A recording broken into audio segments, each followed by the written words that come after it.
वन्दे देव उमापतिम् वन्दे जगत्कारणम् वन्दे पशूनां पतिम् वन्दे शिवं शङ्करम्। ॐ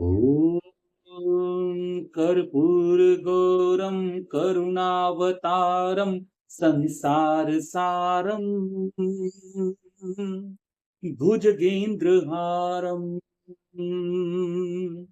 कर्पूरगौरं करुणावतारं संसारसारं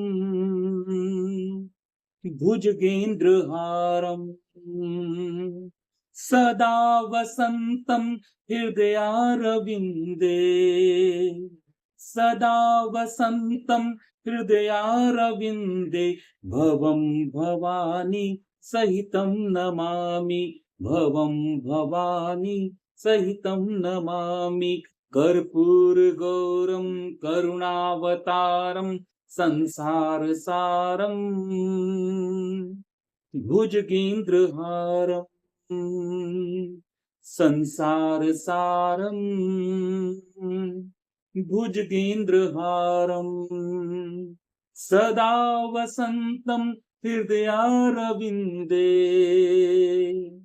सदा वसन्तं हृदयारविन्दे भवं भवानी सहितं नमामि भवं भवानी सहितं नमामि। नमः पार्वती पतये हर हर हर महादेव की जय हो। सभी का एक बार फिर पुनः शिव पुराण महात्म्य सत्संग में, विचारों में, वचन में, कथा में एक बार फिर हार्दिक स्वागत है। और शिव पुराण महात्म्य में हमारा सती प्रकरण चल रहा है, रुद्र संहिता का द्वितीय खंड चल रहा है। उसमें हमारे 10वें अध्याय पूर्ण हो चुके हैं। आज हम सेवन करेंगे एकादश अध्याय का। एकादश अध्याय में दक्ष की तपस्या, जब दक्ष प्रजापति तपस्या करते हैं और उन्हें शिवा का उन्हें वरदान देना, मां भगवती उन्हें वरदान देती हैं। तो नारद जी उवाच, नारद जी पूछते हैं अपने पिता ब्रह्मा जी से, दृढ़ता पूर्वक उत्तम व्रत का पालन करने वाले दक्ष ने तपस्या करके देवी से कौन सा वर प्राप्त किया? ये फिर वे देवी को किस देवी ने ऐसा क्या वर दिया कि उनको दक्ष की कन्या के रूप में इस पृथ्वी पर, इस लोक पर, भूलोक पर आना पड़ा? ब्रह्मा जी कहते हैं, नारद तुम धन्य हो, इन सभी मुनियों के साथ भक्ति पूर्वक इस प्रसंग को सुनो। मेरी आज्ञा पाकर उत्तम बुद्धि वाले महा प्रजापति दक्ष ने क्षीर सागर के उत्तर तट पर स्थित हो देवी जगदम्बा को पुत्री के रूप में प्राप्त करने की इच्छा प्रकट की। उनके प्रत्यक्ष दर्शन की कामना लिए उन्हें हृदय मंदिर में विराजमान करके तपस्या आरंभ कर दी। दक्ष ने मन को संयम में रखकर दृढ़ता पूर्वक कठोर व्रत का पालन करते हुए शोच, संतोष आदि नियमों से युक्त होकर 3000 दिव्य वर्षों तक तप किया। वे कभी जल पीकर रहते, कभी हवा पीते और कभी सर्वथा उपवास करते थे। भोजन के नाम पर कभी सूखे पत्ते खा लेते थे। मुनि श्रेष्ठ नारद तदंतर यम नियम आदि से युक्त हो जगदम्बा की पूजा में लगे हुए दक्ष को देवी ने प्रत्यक्ष रूप से दर्शन देकर प्रजापति दक्ष ने अपने आप को कृतकृत्य माना। जब उन्होंने उनको दर्शन दिए, वे कालिका देवी सिंह पर आरूढ़ थी। उनकी अंग कांति श्याम थी, मुख बड़ा मनोहर था। वे वो 4 भुजाओं से युक्त थी और हाथों में वरद, अभय, नील कमल और खड्ग धारण किए हुए थी। उनकी मूर्ति बड़ी मनोहारिणी थी। नेत्र कुछ लाल थे। खुले हुए केश बड़े सुंदर दिखाई देते थे। उत्तम प्रभा से प्रकाशित होने वाली उन जगदम्बा को भली भांति प्रणाम करके दक्ष विचित्र वचनावलियों द्वारा उनकी स्तुति करने लगे।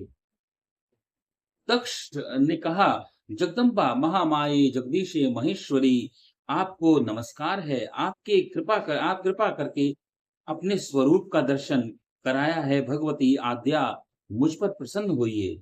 शिव रूपिणी प्रसन्न होइए। भक्त वरदायिनी प्रसन्न होइए।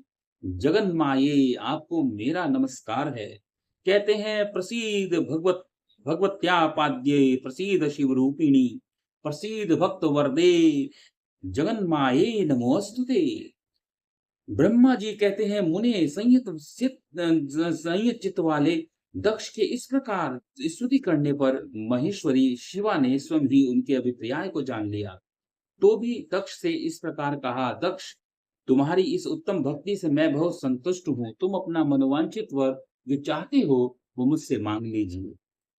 तुम्हारे लिए तुम्हारे लिए मुझे कुछ भी अदेय नहीं है, क्योंकि मैं तुम्हारी तपस्या से बहुत प्रसन्न हूँ। जगदम्बा की यह बात सुनकर दक्ष प्रजापति बहुत प्रसन्न हुए और उन्हें शिवा को प्रणाम करके बार-बार प्रणाम करने लगे और बोले। दक्ष ने कहा, जगदम्ब माये, महामाये, यदि आप मुझे वर देने के लिए उद्यत हैं, तो मेरी बात सुनिए और प्रसन्नता पूर्वक मेरी इच्छा पूर्ण कीजिए। मेरे स्वामी जो भगवान शिव हैं, वे रुद्र नाम धारण करके ब्रह्मा जी के पुत्र से अवतीर्ण हुए हैं। वे परमात्मा शिव के पूर्ण अवतार हैं, परंतु आपका कोई अवतार नहीं है। माते, फिर उनकी पत्नी कौन होगी? अतः शिवे, आप भूतल पर अवतीर्ण होकर उन महेश्वर को अपने रूप लावण्य से मोहित कीजिए। देवी, आपके सिवा दूसरी कोई स्त्री नहीं। स्त्री रुद्रदेव को भी कभी कोई भी स्त्री रुद्रदेव को मोहित कर ही नहीं सकती। इसलिए आप मेरी पुत्री होकर इस समय महादेवी जी की पत्नी होइए। इस प्रकार सुंदर लीला करके आप हर मोहिनी भगवान शिव को मोहित करने वाली बनिए। देवी, मेरे लिए यह सौभाग्य की बात होगी। यह वर मुझको दीजिए। यह केवल मेरे स्वार्थ की बात नहीं है। ऐसा कभी नहीं आपको सोचना। इसमें मेरे ही साथ संपूर्ण जगत का भी हित है। ब्रह्मा, विष्णु और शिव से, ब्रह्मा जी की प्रेरणा से मैं यहाँ आया हूँ। प्रजापति दक्ष का यह वचन सुनकर जगदम्बिका शिवा हंस पड़ी और मन ही मन बोली, मैं भगवान शिव का स्मरण करके यूं बोली। देवी ने कहा, तात प्रजापति दक्ष, मेरी उत्तम बात सुनो। मैं सत्य कहती हूँ, तुम्हारी भक्ति से अत्यंत प्रसन्न हो। तुम्हें संपूर्ण मनोवांछित वस्तु देने के लिए उद्यत हो। दक्ष, यद्यपि मैं महेश्वरी हूँ, तथापि तुम्हारी भक्ति के अधीन हो तुम्हारी पत्नी के गर्भ से तुम्हारी पुत्री के रूप में अवतीर्ण होंगी, इसमें संशय नहीं है। अनग, मैं अत्यंत दुस्सह तपस्या करके ऐसा प्रयत्न करूंगी जिससे महादेव जी का वर पाकर उनकी पत्नी हो जाऊं। इसके सिवा और कोई दूसरा उपाय कार्य सिद्ध नहीं हो सकता, क्योंकि वे भगवान सदाशिव सर्वथा निर्विकार हैं, ब्रह्मा और विष्णु के भी सेव्य हैं तथा नित्य परिपूर्ण रूप ही हैं। मैं सदा उनकी दासी और प्रिया हूँ। प्रत्येक जन्म में नाना रूप धारी शंभु ही मेरे स्वामी होते हैं। भगवान सदाशिव अपने दिए हुए वर के प्रभाव से ब्रह्मा जी की भ्रकुटी से रुद्र में अवतीर्ण हुए हैं। मैं भी उनके वर से उनकी आज्ञा के अनुसार यहाँ अवतार लूंगी। तात, अब तुम अपने घर को जाओ। इस कार्य में जो मेरी दूती अथवा सहायिका होगी, उसे मैंने जान लिया है। अब शीघ्र ही मैं तुम्हारी पुत्री होकर महादेव जी की पत्नी बनूं। बोल हर हर महादेव।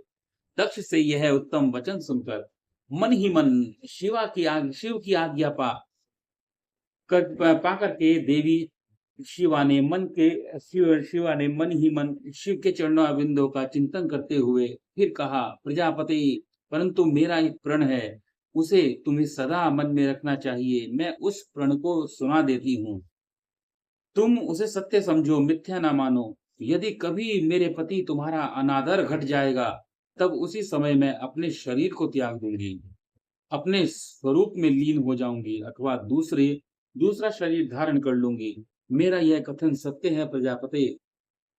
प्रत्येक सर्ग या कल्प के लिए तुम्हें यह वर दे दिया गया है, मैं तुम्हारी पुत्री होकर भगवान शिव की पत्नी होंगी। मुख्य प्रजापति दक्ष से ऐसा कहकर महेश्वरी शिवा उनके देखते-देखते वहीं से अंतर्ध्यान हो गई।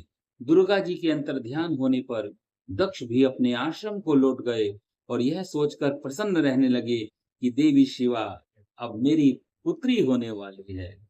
इति श्री रेवाखंडे शिव महात्म्य नाम रुद्र संहिता द्वितीय अध्याय सती खंड नाम अध्याय एकादश एवं द्वादश अध्याय संपूर्ण।